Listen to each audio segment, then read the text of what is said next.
города отгремели бои,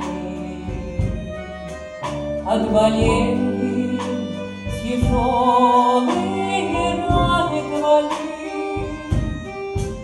На далеком мужеству верность храня, ты стоишь и молчишь у святого огня. Ты же выше заря, хоть 100 раз умирал, хоть друзей хоронил, и хоть насмерть стоял. Почему же ты замер на сердце ладонь, и в глазах, как в ручьях, бьется вечный огонь?